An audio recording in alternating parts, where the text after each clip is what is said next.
Dünyanın en büyük askeri gücü tarafından köşeye sıkıştırıldığınızı düşünün.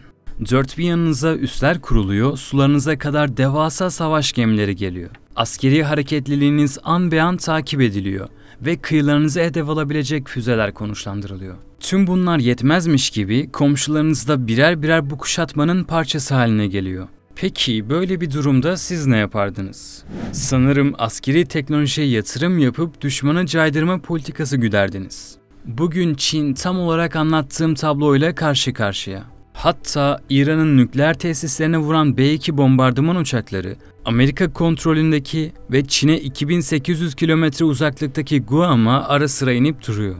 Çin ise tüm bunlar karşısında boş durmuyor tabii ki, sürekli bir teyakkuz halinde.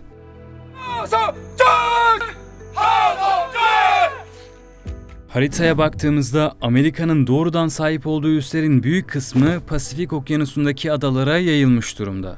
Guam, Saipan, Tinian gibi adalar onun kontrolünde.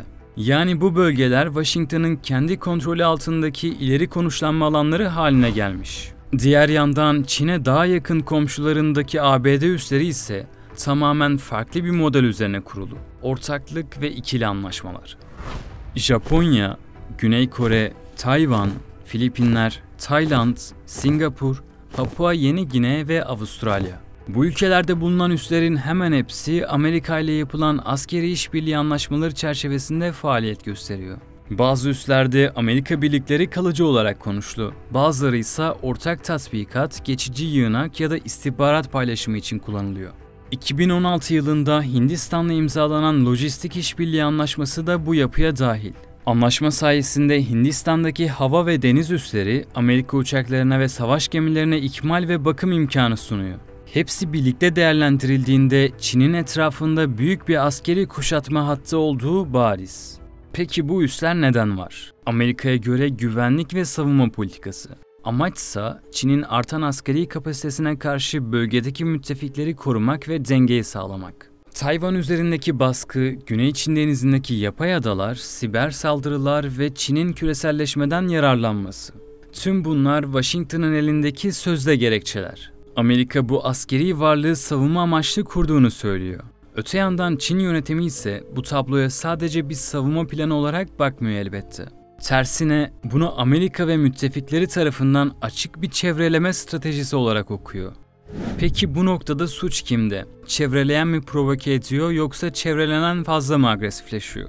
Bu soruların yanıtı kimin olaya nereden baktığına göre değişiyor.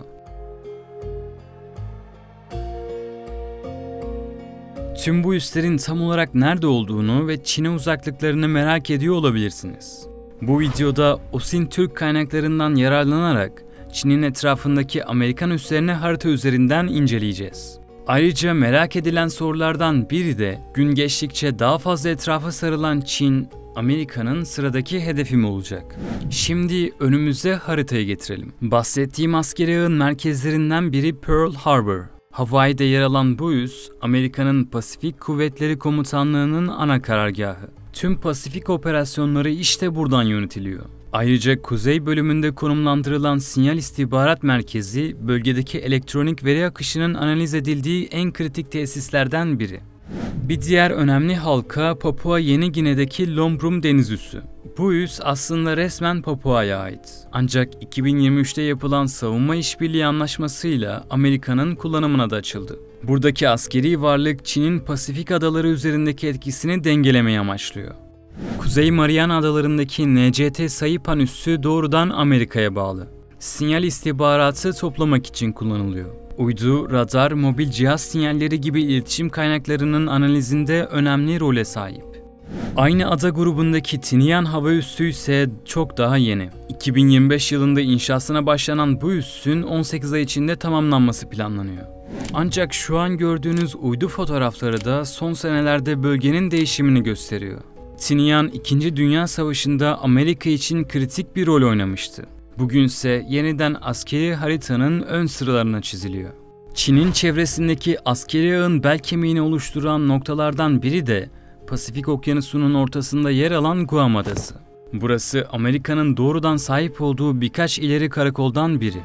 Guam'daki 3 büyük askeri tesisten ilki Camp Blaz Deniz Piyadeleri Üssü. Deniz Kuvvetleri personelinin konuşlandığı bu üs, kara harekatları ve bölgesel sevkiyat planlamaları için kritik bir merkez. Aynı adada bulunan Andersen Hava Üssü ise stratejik bombardıman uçaklarının kalıcı olarak konuşlandığı bir başka ileri merkez. Özellikle B-1 ve B-52 tipi uzun menzilli bombardıman platformları bu üstten kalkış yapabiliyor.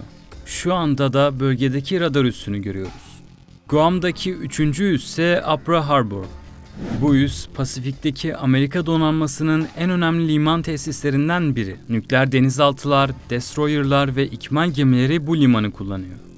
Guam'ın biraz daha güneybatısına gittiğimizde Palau Adası karşımıza çıkıyor. Burada da Amerika'ya tahsisli bir askeri tesis var. Üs teknik olarak Palau'nun egemenliğinde ama Amerika ile yapılan ortaklık çevresinde kullanılabiliyor. Buraya radar ve füze sistemleri yerleştirilme ihtimali var. Palau, Çin'in Pasifik'teki ileri deniz çıkış yollarına oldukça yakın bir konumda. Bu nedenle üs, erken uyarı ve füze savunma sistemleri için oldukça elverişli bir noktada. Çin'in doğu ve güney kıyılarına daha yakın bölgelerde ise farklı yapıdaki tesisler devreye giriyor. Avustralya'daki hava üssü bu tesislerden biri. Burada radar, iletişim ve sinyal istihbaratı sistemleri mevcut. Ancak bu üssü asıl dikkat çekici hale getiren şey yer altına inşa edilmiş füze fırlatma siloları.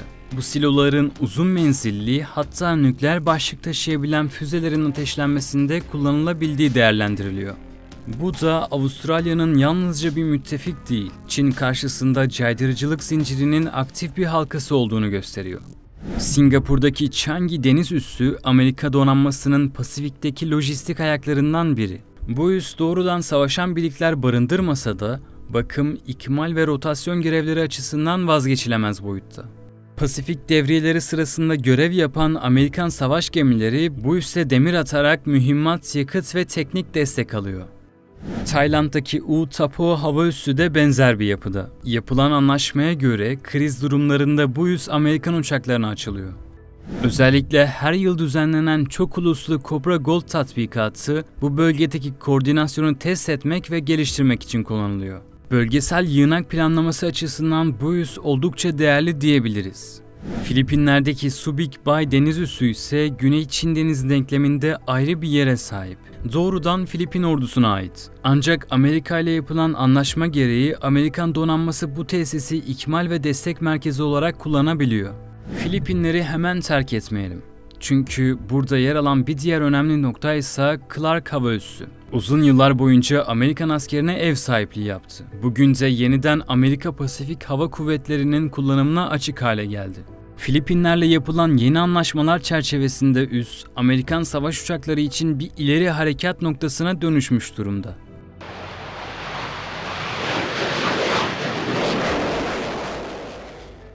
Bölgedeki hava operasyonlarında görev yapan jetler bu üsse ikmal ve bakım alabiliyor. Güney Çin Denizi'nin merkezindeki Pratas Adası ise Tayvan'ın fiili kontrolünde olan kritik bir kara parçası. Ordusu burada aktif olarak konuştu ve Amerika ile son yıllarda bu adada ortak askeri tatbikatlar gerçekleştirdi. Bu arada geçenlerde Güney Çin Denizi üzerindeki rekabeti anlatan bir video yapmıştık. Videoyu izleyerek bölgede neler olup bittiği hakkında bilgi sahibi olabilirsiniz. Az önce değindiğim tatbikatlar Tayvan'ın savunma kapasitesini test etmekten çok daha fazlası.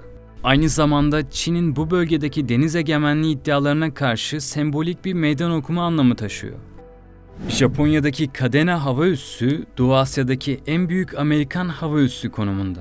Okinawa Adası üzerinde yer alan bu tesis, stratejik bombardıman kabiliyeti açısından kilit önemde. Üste B-52 gibi uzun menzilli bombardıman uçaklarının yanı sıra F-22 ve F-35 gibi 5. nesil savaş uçakları da mevcut. Tarihi geriye sardığımızda işte 2014'te F-35'ler gözüküyor. Amerika ile Japonya arasında yapılan anlaşmayla bu üs ortak kullanıma açık. Sasebo deniz üssü de benzer şekilde Japonya ile ortak kullanılan bir başka kilit nokta. Uydu görüntülerinde zaman zaman Amerikan uçak gemilerine rastlanan bu üs, Batı Pasifik'teki deniz devriyeleri için önemli bir merkez. Özellikle Güney Çin Denizi'ne giden Amerikan gemilerinin bu üste ikmal yaptığı biliniyor. Iwakuni Hava Üssü, Amerika Deniz Piyadelerine ait özel birliklerin konuşlandığı bir tesis. F-18 savaş uçakları bu üste konuşlu. Iwakuni Üssü Japonya'nın resmi mülkiyetinde olsa da uzun süreli anlaşmalarla Amerika ordusuna tahsis edilmiş durumda. Buradaki birlikler Pasifik'te kriz anlarında hızlı müdahale gücü olarak kullanılıyor. Yokosuka Deniz Üssü ise Japonya'daki en büyük Amerikan deniz tesislerinden biri. Uçak gemilerinin demirlediği bu liman 7. filoya ev sahipliği yapıyor. Bu filo Amerika donanmasının ileri konuşlanmış en büyük savaş gücü. Yokosuka sadece operasyon merkezi değil, aynı zamanda bölgedeki müttefiklerle koordinasyonun da sağlandığı bir merkez üssü işlevi görüyor. Kunsan Hava Üssü, Amerika ile Güney Kore'nin birlikte kullandığı bir tesis. Buradaki hava unsurları Çin'e yakınlığı nedeniyle hem caydırıcı hem de hazırda bekleyen bir kuvvet. Aynı durum Osan Hava Üssü için de geçerli. Burası Amerika Pasifik Hava Kuvvetleri'nin ileri karargahı. Ayrıca üsse uzun menzilli balistik füze sistemleri de yerleştirilmiş. Güney Kore'deki üs ağının en büyüğü ise Camp Humphreys. Osan'ın hemen güneyinde bulunan bu üs, Amerika Kara Kuvvetleri'nin yurt dışındaki en büyük yerleşkesi. Yaklaşık 40.000 Amerikan askeri ve sivil personelin yaşadığı bu üs adeta küçük bir şehir gibi. İçerisinde lojistik merkezleri, zırhlı birlikler, mühendislik taburları ve istihbarat tesisleri var. Bahsettiğim yer yalnızca Kore Yarımadası için değil, tüm Doğu Asya'da kara operasyonları için bir komuta ve kontrol merkezi. Saydığımız üslerin her biri Amerika'nın Çin'e ne kadar yaklaştığını gösteriyor. Yalnızca gözetlemek, savunma yapmak ve caydırıcılık açısından yakın değil elbette. Aynı zamanda potansiyel bir müdahalenin altyapısını da oluşturmuş durumda. Şimdi gelin Amerika Çin'e karşı askeri bir hamle yaparsa bunu hangi silahlarla gerçekleştirebilir yakından bakalım. Amerika'nın Çin'e karşı olası bir askeri müdahalesi söz konusu olduğunda zaman en kritik faktörlerden biri. Son yıllarda geliştirilen hipersonik füze sistemleri bu müdahalenin sadece dakikalar içinde gerçekleşmesini mümkün kılıyor. Kara Kartal olarak da bilinen uzun menzilli hipersonik silah saatte yaklaşık 9880 km hıza sahip. Yani 900 kilometrelik bir mesafeyi yalnızca 5,5 dakikada kat edebiliyor. Demem o ki Güney Kore'den fırlatılırsa Pekin'e sadece birkaç dakikada ulaşabilir. Ancak daha yakın menzilli senaryolarda bu süre çok daha kısalıyor. Özellikle Tayvan'la ilgili bir çatışma senaryosunda bu tür bir müdahale kabiliyeti önemli hale gelebilir. Örneğin Okinawa'daki Kadena hava üssünden fırlatılacak bir hipersonik füze Pekin'e yalnızca 1 dakika 13 saniyede ulaşabilir. Bu, Çin'in savunma sistemleri için neredeyse tepki veremeyecekleri bir süre anlamına geliyor. Kadena hava üssünde F-22, F-15 ve B-52 gibi ileri teknolojiye sahip uçaklar konuşlu. Bu uçaklar 20 ila 30 dakika içinde Çin'in doğu kıyılarına ulaşabiliyor. Kadena, süpersonik jetlerin hızlı kalkış yapabileceği pist altyapısına ve gelişmiş radar sistemlerine sahip. Ayrıca buradan kalkacak B-1 ve B-52 tipi bombardıman uçakları hipersonik füzelerle desteklenerek Çin'in iç bölgelerindeki stratejik hedefleri vurabilecek menzile ulaşabiliyor. Guam'daki Andersen hava üssü ise uzaklığına rağmen farklı bir avantaj sunuyor. Çin'e yaklaşık 3000 kilometre uzaklıkta yer alan bu üs, kıtalar arası operasyonları için özel olarak yapılandırılmış durumda. Buradaki B-1, B-52 ve B-2 tipi stratejik bombardıman uçakları uzun menzilli görevlerde kullanılmak üzere hazır bekliyor. Burada pistler genişletildi, bakım tesisleri modernize edildi ve hipersonik füze sistemleriyle entegre edildi. Bu sayede Andersen, Çin'in iç kesimlerine yönelik ani müdahale kapasitesine sahip güçlü bir platform haline geldi. Son 10 yılda Amerika'nın Pasifik bölgesindeki üslerinde yalnızca sayısal bir artış yaşanmadı. Aynı zamanda niteliksel bir dönüşüm de gerçekleşti. Filipinler ve Avustralya gibi Amerika müttefikleri de bu askeri mimarinin bir parçası haline geldi. Her iki ülkede de askeri altyapı yatırımları artarken ortak tatbikatların sayısı da çoğaldı. Bu tatbikatlar sadece askeri koordinasyonu test etmiyor. Aynı zamanda acil durum senaryolarına karşı çok uluslu hazırlığı da ölçüyor. Lojistik hatların güçlendirilmesi ve mühimmat ikmal zincirlerinin kurulması Amerika'nın bölgedeki hareket kabiliyetini ciddi şekilde artırıyor. Bugün Amerika, Okinawa, Guam ve Filipinler arasında entegre bir askeri üçgen kurmuş durumda. Bu yapı yalnızca caydırıcı bir şemsiye değil, Aynı zamanda dakikalarla ölçülebilecek hızda harekete geçebilecek bir saldırı altyapısına sahip.